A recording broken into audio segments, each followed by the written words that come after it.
Hello everyone, मैं प्रीत स्वागत करती हूँ आप सभी का अपने यूट्यूब चैनल एसएससी लवर पर। सो फ्रेंड, कैसे हो आप? Hope you are doing well.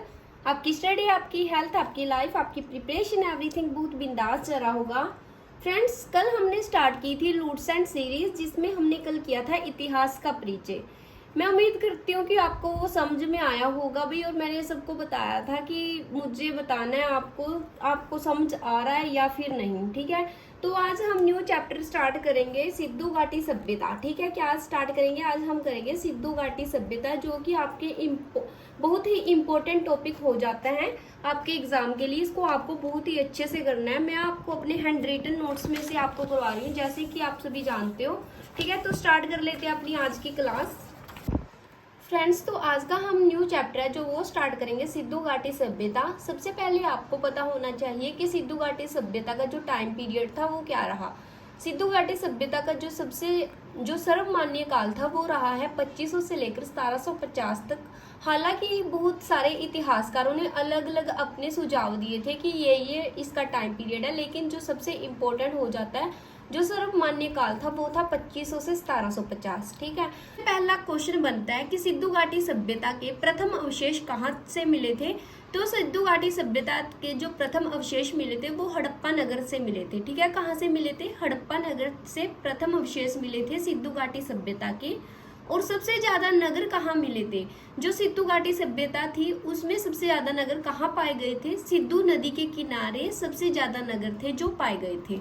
ठीक है, सबसे पहले सभ्यता के प्रमाण किसके द्वारा दिए गए थे? सबसे ज्यादा जो सिद्धू घाटी सभ्यता के प्रमाण थे 1826 में चार्ल्स मैनसन के द्वारा दिए गए थे। ठीक है, किसके द्वारा दिए गए थे? 1826 में चार्ल्स मैनसन के द्वारा दिए गए थे। प्राचीन विश्व का सबसे प्राचीन सभ्यता सिद्धू घाटी सभ्यता थी। ठीक है, जो सिद्धू घाटी सभ्यता थी सबसे प्राचीन सभ्यता थी सिद्धू घाटी सभ्यता। और जो इसकी आकृति थी वो इसकी त्रिभुजाकार आकृति थी, और इसका जो क्षेत्रफल था वो था 12,99,600। ठीक है, ये इसका क्षेत्रफल हो जाता है। आकृति कैसी थी? त्रिभुजाकार थी। ये आपके एग्जाम के लिए इम्पोर्टेंट हो जाता है क्वेश्चन। आकृति इसकी त्रिभुजाकार थी और क्षेत्रफल इसका 12,99,600 था। ठीक है, जो ये कांस्य युगीन सभ्यता कहा जाता था इसको, सिद्धू घाटी सभ्यता को। क्वेश्चन आएगा कि कांस्य युगीन सभ्यता क्यों कहा जाता था इसको? सिद्धू घाटी सभ्यता को कांस्य युगीन सभ्यता इसलिए कहा जाता था क्योंकि वहां के जो लोग थे उनको तांबे में टीन मिलाकर कांसा बनाने की विधि आती थी। ठीक है, क्या? तांबे में टीन मिलाकर कांसा बनाने की विधि आती थी वहां के लोगों को, इसलिए इसको कांस्य युगीन सभ्यता भी कहा गया है सिद्धू घाटी सभ्यता को। प्रथम नगरी क्रांति किसने कहा है सिद्धू घाटी सभ्यता को? प्रथम नगरी क्रांति गार्डन चाइल्ड ने कहा। किसने कहा था? गार्डन चाइल्ड ने कहा था प्रथम नगरी क्रांति। और जो नगर की सभ्यता थी वो किस पद्धति पर आधारित थी? जो नगर सभ्यता थी वो जाल पद्धति पर आधारित थी। जो वहां पे ईंटों की लंबाई थी वो 4:2:1 के अनुपात में थी। ठीक है, ईंटों की लंबाई कितनी थी? 4:2:1 के अनुपात में थी। ये भी आपका बहुत ही इंपॉर्टेंट क्वेश्चन हो जाता है कि इनसे आपसे कई बार लंबाई पूछ लेते हैं, नगरी सभ्यता पूछ लेते हैं कि कौन सी पद्धति पर आधारित थी। प्रथम नगरी क्रांति किसने कहा? कांस्य युगीन सभ्यता किसे कहा जाता है? ये जो भी मैं आपको क्वेश्चन करवा रही हूँ सभी के सभी इंपॉर्टेंट है, सारे आपको बहुत ही अच्छे से लर्न करने हैं। ठीक है, और उसके बाद बात कर लेते हैं कि कच्ची ईंटें, काफी तरह की ईंटें थी जो वो यूज की जाती थी उस टाइम में। एक तो होती थी कच्ची ईंटें। कच्ची ईंटें की क्या यूज होता था? कच्ची ईंटें थी जो उनके चबूतरे और सड़कें बनाई जाती थी। और जो पक्की ईंटें होती थी उनसे विशाल भवन का निर्माण करवाया जाता था। ठीक है ना, और जो होती थी आपके फनीदार ईंटें। 3 तरह की ईंटें कर ली, कच्ची ईंटें, पक्की ईंटें और फनीदार ईंटें। फनीदार ईंटें में जल निकासी व्यवस्था यानी कि नाली वगैरह बनाने के लिए फनीदार ईंटों का प्रयोग किया जाता था। ठीक है, एक इसमें टीला होता था जिसको पश्चिमी टीला और पूर्वी टीला कहा जाता था। ठीक है, क्या कहा जाता था? पश्चिमी टीला कहा जाता था और पूर्वी टीला कहा जाता था। पश्चिमी टीले की जो ऊंचाई होती थी वो प्लस में होती थी, और जो पूर्वी टीला होता था उसकी ऊंचाई थी जो माइनस में होती थी। जो पश्चिमी टीला था उसे दुर्ग बोला जाता था और पूर्वी टीले को निचला शहर कहा जाता था। क्वेश्चन बनता है कि निचला शहर किसे कहा जाता था? पूर्वी टीले को कहा जाता था। ठीक है, किसको कहा जाता था? निचला शहर पूर्वी टीले को। और दुर्ग किसको कहा जाता था? पश्चिमी टीले को। ठीक है ना, आगे पढ़ लेते हैं सिंधु घाटी सभ्यता की समकालीन सभ्यता। सिंधु घाटी सभ्यता की समकालीन सभ्यता कौन सी थी? चीन की सभ्यता हो गई, मिस्र की सभ्यता हो गई, मेसोपोटामिया की सभ्यता हो गई। ठीक है, मिस्र की जो सभ्यता थी नील नदी के किनारे विकसित हुई थी। क्वेश्चन बनता है कि मिस्र की जो सभ्यता थी किस नदी के किनारे विकसित हुई थी? नील नदी के किनारे। ठीक है, नील नदी के किनारे विकसित हुई थी मिस्र की सभ्यता। नील नदी का जो उद्गम है वो कहाँ से होता है? उद्गम विक्टोरिया झील से होता है और मुहाना इसका भूमध्य सागर से होता है। उद्गम मतलब जहां से वो स्टार्ट हुई, जैसे मैंने कोई चीज यहाँ से ऐसे घेर दी और जो जहां जाकर गिरी, जैसे यहाँ से घेरी, जहां से घेरी मैंने वो चीज उद्गम हो गया और जहां पर जाकर वो गिरी वो मुहाना हो गया। नील नदी थी जो विक्टोरिया झील में इसका उद्गम होता था और जो मुहाना था इसका भूमध्य सागर में होता था। ठीक है, विक्टोरिया झील कहाँ थी? विक्टोरिया झील थी तंजानिया देश में थी। ठीक है, विक्टोरिया झील कहाँ पे थी? विक्टोरिया झील तंजानिया देश में थी, जिसकी राजधानी दोदोमा थी। दोदोमा किसकी राजधानी है? तंजानिया देश की राजधानी है दोदोमा। ठीक है ना, आगे पढ़ लेते हैं नील नदी की देन। नील नदी की देन मिस्र की राजधानी क्या थी? काहिरा। मिस्र की राजधानी थी काहिरा। क्वेश्चन डायरेक्टली आपको देखने को मिलेगा कि मिस्र की राजधानी निम्नलिखित में से कौन सी है? तो काहिरा मिस्र की राजधानी होती है। नील नदी पर असवान बांध स्थित था। ठीक है, नील नदी पर कौन सा बांध स्थित था? नील नदी पर असवान बांध स्थित था। ठीक है, आगे पढ़ लेते हैं मेसोपोटामिया की सभ्यता। मेसोपोटामिया इराक में है और इराक की राजधानी बगदाद है। ठीक है, आपको याद रखना है कि मेसोपोटामिया जो इराक में पड़ता है और जो इराक की राजधानी है बगदाद है। दजला और फ्रात नदी के किनारे विकसित हुई थी मेसोपोटामिया की सभ्यता। जैसे मिस्र की सभ्यता थी वो हुई थी नील नदी के किनारे विकसित, और जो मेसोपोटामिया की सभ्यता थी वो कौन सी नदी के किनारे विकसित हुई थी? दजला और फ्रात नदी के किनारे विकसित हुई थी मेसोपोटामिया की सभ्यता। दजला और फ्रात नदी के किनारे विकसित हुई थी मेसोपोटामिया की सभ्यता। दजला का वर्तमान नाम क्या है? टिग्रिस। टिग्रिस नाम से जाना जाता है दजला को। ठीक है ना, पहले इसका नाम दजला था और अब वर्तमान में इसको टिग्रिस कहा जाता है। और बात कर लेते हैं फ्रात की। फ्रात का जो वर्तमान नाम है यूफ्रेट्स है। ठीक है, फ्रात का वर्तमान नाम क्या है? यूफ्रेट्स। दजला और फ्रात नदी के मुहाने पर बसरा शहर स्थित है। जहां पर दजला और फ्रात नदी का मुहाना होता है वहां पे बसरा शहर स्थित है। ठीक है, बंदरगाह डिलमुल बंदरगाह वर्तमान में बहरीन देश में है। ठीक है, मेसोपोटामिया में एक बंदरगाह है जो कि जिसे कि डिलमुल बंदरगाह कहा जाता है, और जो आजकल ये वर्तमान में कहाँ पर पड़ती है? ये वर्तमान में बहरीन देश में पड़ती है। डिलमुल को हाथियों का देश कहा जाता है। ठीक है, डिलमुल को किस चीज का देश कहा जाता है? हाथियों का देश कहा जाता है। बहरीन जो कि बहरीन में है, बहरीन की राजधानी मनामा है। ठीक है, बहरीन की राजधानी क्या है? मनामा। बहरीन को मोतियों का देश कहा जाता है। और क्वेश्चन बनता है कि सफेद हाथियों की भूमि किसे कहा जाता है? सफेद हाथियों की भूमि थाईलैंड को कहा जाता है। थाईलैंड की जो राजधानी है बैंकॉक है। ठीक है, थाईलैंड की राजधानी क्या है? बैंकॉक है। और 1000 हाथियों का देश लाओस को कहते हैं। हाथियों का देश किसे कहते हैं? लाओस को कहते हैं। हाथियों वाले 3 क्वेश्चन बनेंगे। एक तो बनता है आपका डिलमुल को हाथियों का देश कहते हैं, सफेद हाथियों की भूमि थाईलैंड को कहते हैं, 1000 हाथियों का देश लाओस को कहते हैं। ठीक है, जैसे 4 प्रमुख भौगोलिक नगर: उत्तरी पुरास्थल, पूर्वी पुरास्थल, पश्चिमी पुरास्थल और दक्षिणी पुरास्थल। सबसे पहले पढ़ लेते हैं पूर्वी पुरास्थल, जो कि आलमगीरपुर मेरठ उत्तर प्रदेश में है, हिंडन नदी के किनारे। रोटी बेलने की चौकी और कटोरे के टुकड़े हैं जो आलमगीरपुर मेरठ से मिले, जो कि यूपी में है, उत्तर प्रदेश में। दक्षिणी पुरास्थल दैमाबाद महाराष्ट्र से मिले हैं, जो कि प्रवरा नदी के किनारे हैं। यहाँ से मिली है जो प्रवरा नदी है वो है गोदावरी की सहायक नदी। यहाँ से तांबे का रथ प्राप्त हुआ है। ये हो गई पश्चिमी पुरास्थल। पश्चिमी पुरास्थल है जो दस्क नदी के किनारे सुतकांगेड और बलूचिस्तान, जो कि पाकिस्तान में है। प्राकृतिक चट्टान स्थल के अवशेष मिले हैं। बेबीलोन से व्यापार के साक्ष्य मिले हैं। कहाँ से मिले हैं? सुतकांगेड और, जो कि बलूचिस्तान पाकिस्तान में है। उत्तरी पुरास्थल मांडा अखनूर के निकट मांडा है, जम्मू कश्मीर, चिनाब नदी के किनारे। ठीक है, ये 4 प्रमुख भौगोलिक नगर। आगे पढ़ लेते हैं हड़प्पा नगर। हड़प्पा कालीन नगर कहाँ से हमें क्या क्या मिला, कौन सी खोज किसने की थी? ठीक है, स्वतंत्रता प्राप्ति के बाद सबसे ज्यादा स्थल भारत में गुजरात से मिले हैं।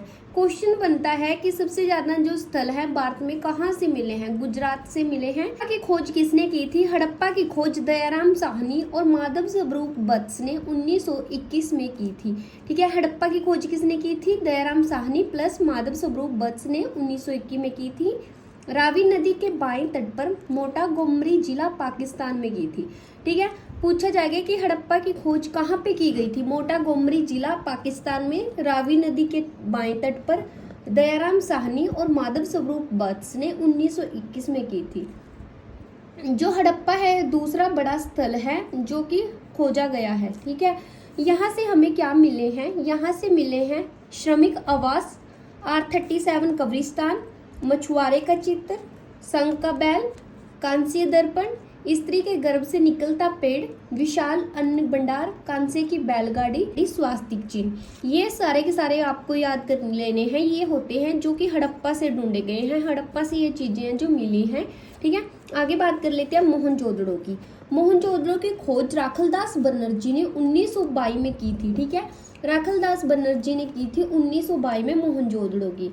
और हड़प्पा की थी जो 1921 में की थी दयाराम साहनी और माधव स्वरूप वत्स ने। ये पहला बड़ा नगर है। ये पहला मोहनजोदड़ो सबसे पहला और बड़ा नगर है। ये दूसरा बड़ा स्थल हड़प्पा है। ठीक है, पहला बड़ा नगर कौन सा है? मोहनजोदड़ो, और दूसरा बड़ा स्थल कौन सा हो जाएगा? हड़प्पा।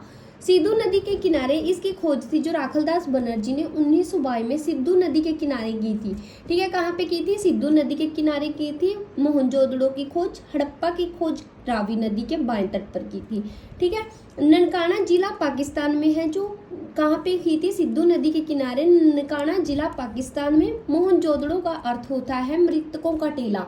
ठीक है, क्या होता है अर्थ? इसका अर्थ होता है मृतकों का टीला। इसकी खोज थी सिंधु नदी के दाएं तट पर की गई थी। ठीक है, हड़प्पा की रावी नदी के बाएं तट पर और इसकी सिंधु नदी के दाएं तट पर की गई थी। ठीक है ना। आगे पढ़ लेते हैं कि यहाँ से हमें क्या क्या मिला था। विशाल स्नानागार, नाव का चित्रण, कांसे की नर्तकी या ऐसे कांसे की नर्तकी भी आ सकता है ऑप्शन में, नृत्य करती हुई महिला का चित्र। ठीक है, मकानों वाला बैरक, एक श्रृंगी पशु का अंकन, चमकता हुआ बंदर का चित्र, पंडितों के घर, सूती कपड़े। ठीक है, और 5 बेलनाकार जो मोहरें थी वो भी कहाँ से मिली थी? वो भी हमें मोहनजोदड़ो से मिली थी। ठीक है, आगे आ जाता है लोथल। लोथल कहाँ है? गुजरात में है, और इसकी खोज बोगवा नदी के किनारे रंगनाथ राव ने की थी। ठीक है, किसने की थी? रंगनाथ राव ने की थी लोथल की खोज, जिसे कि लघु हड़प्पा भी कहा जाता है। लघु हड़प्पा किसे कहा जाता है? लोथल को। और इसकी खोज थी जो बोगवा नदी के किनारे रंगनाथ राव ने की थी। यहाँ से क्या मिलता है भाई? यहाँ से मिलती है पंतन, एकमात्र बंदरगाह, डाकयार्ड, गोदीवाड़ा, चावल के अवशेष, 3 युग्मित समाधियां, हाथी के दांत, चलाक लोमड़ी के साक्ष्य, धूमुख राक्षस के साक्ष्य। ठीक है, ये सारे के सारे कहाँ से मिलते हैं? लोथल से मिलते हैं। आपको ये सारे बहुत ही अच्छे से याद कर लेने हैं। वैसे तो ये अलग अलग थे, लेकिन मैंने अपने भी नोट्स में एक जगह इनको किया, एक जगह पे यहाँ पे नोट करके इसको लिखा हुआ है। ठीक है, आपको उसको बहुत ही अच्छे से कर लेना है। आगे कर लेते हैं रंगपुर। रंगपुर जो अहमदाबाद जिला गुजरात में है, और इसकी खोज माधव नदी के किनारे माधव स्वरूप वत्स ने की थी। ठीक है, किसने की थी? रंगपुर की खोज माधव नदी के किनारे माधव स्वरूप वत्स ने की थी, जो कि अहमदाबाद जिला गुजरात में है। यहाँ से हमें मिले हैं दान की भूमि के साक्ष्य मिले हैं। ठीक है, क्या मिले हैं? दान की भूमि के साक्ष्य मिले हैं। आगे आ जाता है सुरकोटड़ा। सुरकोटड़ा गुजरात के कच्छ जिले में है, सरस्वती नदी के किनारे। ठीक है, सुरकोटड़ा गुजरात के कच्छ जिले में सरस्वती नदी के किनारे। इसकी खोज किसने की थी? सुरकोटड़ा की खोज जगपति जोशी ने की थी। ठीक है, किसने की थी? जगपति जोशी ने की थी। इसके बारे में कुछ भी इम्पोर्टेंट, बस इसमें यही आपको याद करना है कि सुरकोटड़ा जो गुजरात की कच्छ जिले में है, और इसकी जो खोज थी सरस्वती की नदी के किनारे जगपति जोशी ने की थी। ठीक है, आगे आ जाता है धोलावीरा। धोलावीरा कच्छ जिला गुजरात में है ये भी, और धोलावीरा का अर्थ होता है सफेद कुआं। ठीक है, धोलावीरा का क्या अर्थ होता है? सफेद कुआं होता है। यहाँ से मिले थे मकान थे जो कच्चे ईंटों के बने हुए थे, और भारत का सबसे बड़ा स्थल कौन सा है? धोलावीरा। ठीक है। भारत का सबसे बड़ा स्थल कौन सा है? धौलावीरा, और यहाँ से मिले थे स्वस्थित नगर। धौलावीरा की जो खोज थी वो किसने की थी? रविंद्र सिंह वशिष्ठ ने की थी। किसने की थी? रविंद्र सिंह वशिष्ठ ने की थी। आगे आ जाता है हरियाणा। हरियाणा में पढ़ लेते हैं राखीगढ़ी। राखीगढ़ी की जो खोज थी 1969 में सूरजबान ने की थी। भारत में सबसे बड़ा नगर था, ठीक है। भारत में सबसे बड़ा नगर कौन सा था? राखीगढ़ी, जो कि घग्गर नदी के किनारे था। घग्गर नदी के किनारे राखीगढ़ी की खोज घग्गर नदी के किनारे सूरजबान ने 1969 में की थी, ठीक है। यहाँ से क्या मिला है? ताम्र उपकरण मिले हैं, बैलगाड़ी का साक्ष्य मिला है, ठीक है। क्या मिला है? ताम्र उपकरण और बैलगाड़ी का साक्ष्य मिला है।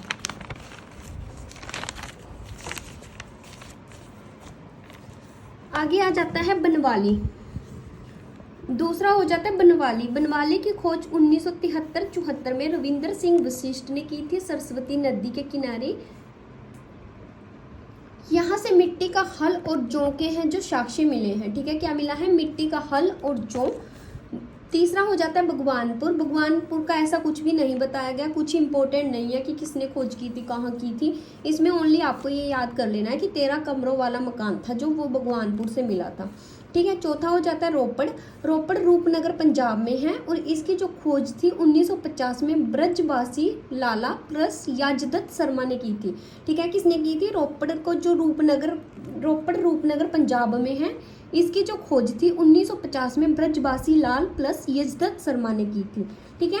रोपड़ है जो सतलुज नदी के किनारे है और रूपनगर इसका नया नाम है। रोपड़ को पहले इसका नाम रोपड़ था और वर्तमान में इसे रूपनगर कहा जाता है, ठीक है। और क्वेश्चन आएगा स्वतंत्रता के बाद खोजा गया पहला नगर कौन सा था?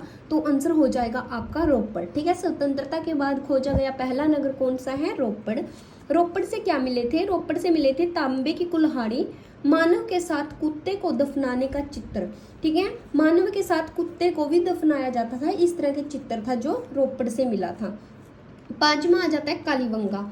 कालीबंगा है जो राजस्थान के हनुमानगढ़ जिले में है और कालीबंगा पंजाब में वंगा चूड़ियाँ को कहते हैं, ठीक है। कालीबंगा यानी कि काली चूड़ियाँ खोज 1953 में बीबी लाल ने की थी, ठीक है। 1953 में बीबी लाल ने की थी कालीबंगा की खोज, जो कि घग्गर नदी के किनारे है, ठीक है। कौन सी नदी के किनारे है? घग्गर नदी के किनारे है। यहाँ से क्या मिली थी? युगम समाधियाँ, भूकंप के साक्ष्य, अग्निकुंड, गरीबों की बस्ती, जूते हुए खेत, लकड़ी की नाली, ठीक है। ये सारे के सारे कालीबंगा से मिले थे। जो सिंधु घाटी सभ्यता के लोग थे वो मातृ देवी की उपासना करते थे और जो इनका प्रमुख देवता था वो था पशुनाथ। कौन था? प्रमुख देवता पशुनाथ था और जो सिंधु घाटी सभ्यता के लोग थे मातृ देवी की उपासना करते थे। उसके बाद बात कर लेते हैं बलूचिस्तान, बालाकोट, डाबरकोट, सुतकांगेडोर। ये हो गई 4, बलूचिस्तान, बालाकोट, डाबरकोट, सुतकांगेडोर। इन सभी की खोज किसने की थी? ओरेनस्टाइन ने की थी 1927 में, ठीक है। किसने की थी? ओरेनस्टाइन ने 1927 में की थी दस्क नदी के किनारे। यहाँ से क्या मिला है? प्राकृतिक चट्टान के अवशेष हैं जो दस्क नदी के किनारे इन शहरों से मिले हैं, इन नदियों से मिले हैं, ठीक है। अब बच जाता है हमारा चनहूदड़ो।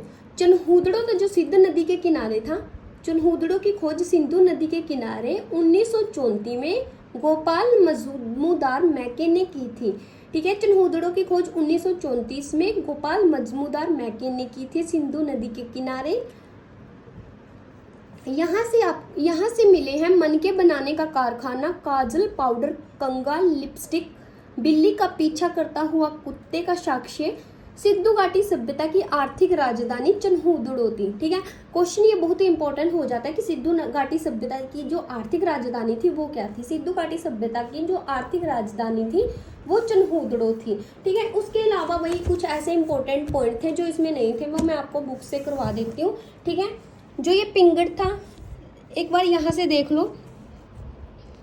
सैंधव सभ्यता आदि ऐतिहासिक काल की सभ्यता थी, ठीक है। जो सैंधव सभ्यता थी आदि ऐतिहासिक काल की सभ्यता थी, ये भी इंपॉर्टेंट पॉइंट है। और हड़प्पा संस्कृति को कांस्य युगीन सभ्यता भी कहते हैं, ये मैंने आपको बता दिया क्योंकि वहाँ के लोगों को तांबे में टीन मिलाकर कांसा बनाना आता था, ठीक है। हड़प्पा टीले का सबसे पहले उल्लेख था जो 1826 में चार्ल्स मैनसन के द्वारा किया गया था, ठीक है। किसके द्वारा किया गया था? चार्ल्स मैनसन के द्वारा किया गया था। और जो 1856 में कराची और लाहौर के बीच रेल पटड़ी बिछाने के दौरान, जब 1856 में कराची और लाहौर के बीच रेल पटड़ी बिछाई जा रही थी, उस दौरान दो प्राचीन नगरों का, हड़प्पा और मोहनजोदड़ो का पता लगा था। ठीक है, हड़प्पा और मोहनजोदड़ो का कब पता लगा था? जब 1856 में कराची और लाहौर के बीच में रेल पटड़ी बिछाई जा रही थी। ठीक है, और हड़प्पा का मैंने बता दिया खोज किसने की थी, और मोहनजोदड़ो की भी बता दी है। आगे बता देती हूँ मैं आपको, सर जॉन मार्शल ने 1934 में कांस्य युगीन यानी कि सिंधु घाटी सभ्यता को उन्नत नगरीय व्यवस्था की खोज की। ठीक है, उन्नत नगरीय व्यवस्था की खोज किसने की? सर जॉन मार्शल ने 1924 ईस्वी में। ठीक है, किसने की थी? सर जॉन मार्शल ने की थी 1924 में उन्नत नगरीय व्यवस्था की खोज। हड़प्पा और मोहनजोदड़ो को एक विस्तृत साम्राज्य की जुड़वा राजधानियां बताया है। किसने बताया है? पिंगट ने। बहुत ही इंपॉर्टेंट क्वेश्चन है। ठीक है ना, पिंगट ने हड़प्पा और मोहनजोदड़ो को विस्तृत साम्राज्य के जुड़वा राजधानियां बताया है। उसके बाद ये बता, जैसे कि 1000 स्थल थे, हड़प्पा सभ्यता के लगभग 1000 स्थलों के बारे में जानकारी मिल चुकी है, लेकिन इनमें से केवल 6 को ही नगर माना जाता है, जो कि है हड़प्पा, मोहनजोदड़ो, चनहूदड़ो, लोथल, कालीबंगा, बनवाली। ये मैंने आपको बता ही दिया। त्रिभुजाकार इसकी आकृति है, 12,99,600 इसका जो क्षेत्रफल है। ठीक है, और भाई ये इम्पोर्टेंट पॉइंट इसमें ये मैंने जो कि मेरे नोट्स में नहीं है, अलेक्जेंडर कनिंघम को भारतीय पुरातत्व का जनक कहा जाता है। ठीक है, भारतीय पुरातत्व का जनक किसे कहा जाता है? अलेक्जेंडर कनिंघम को कहा जाता है। अलेक्जेंडर कनिंघम ने 1861 में आर्कियोलॉजिकल सर्व ऑफ इंडिया का गठन किया था। आर्कियोलॉजिकल सर्व ऑफ इंडिया का गठन किसने किया था? अलेक्जेंडर कनिंघम ने किया था। जो जैसे कि मैंने बताया आपको, अलेक्जेंडर कनिंघम था जो भारतीय पुरातत्व का जनक था। भारतीय पुरातत्व क्या था? संस्कृति मंत्रालय के अधीन एक विभाग था। आगे ये बता दिया कि अलग अलग इतिहासकारों ने इसकी जो डेफिनेशन दी है, बट जो 2500 से लेकर 1750 तक है वो सर्वमान्य काल है। ये मैंने आपको सारे के सारे बता दिया। उसके बाद आपको ये रह गया आपका टेराकोटा का उपयोग। टेराकोटा का जो उपयोग था हड़प्पा काल की मुद्राओं का निर्माण करवाने के लिए किया जाता था। ठीक है, टेराकोटा का उपयोग किसके लिए किया जाता था? हड़प्पा काल की मुद्राओं का निर्माण के लिए किया जाता था। सैंधव वासियों के जीवन का मुख्य व्यवसाय क्या था? कृषि था।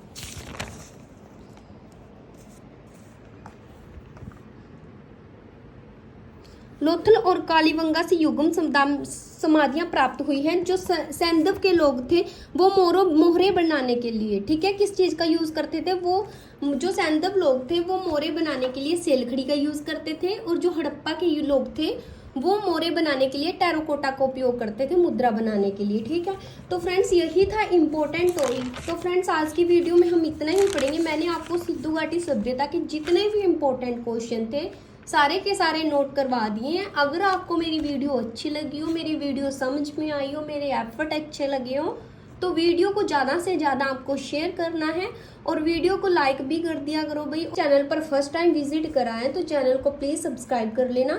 ठीक है, और मेरे टेलीग्राम चैनल है उसको ज्वाइन कर लेना, लिंक मैं डिस्क्रिप्शन में डाल दूंगी। इसकी जो आपको PDF है वो आपको वही मेरे टेलीग्राम चैनल पर मिल जाएगी। तो मिलते हैं नेक्स्ट वीडियो में। Thanks for watching this video. Bye bye.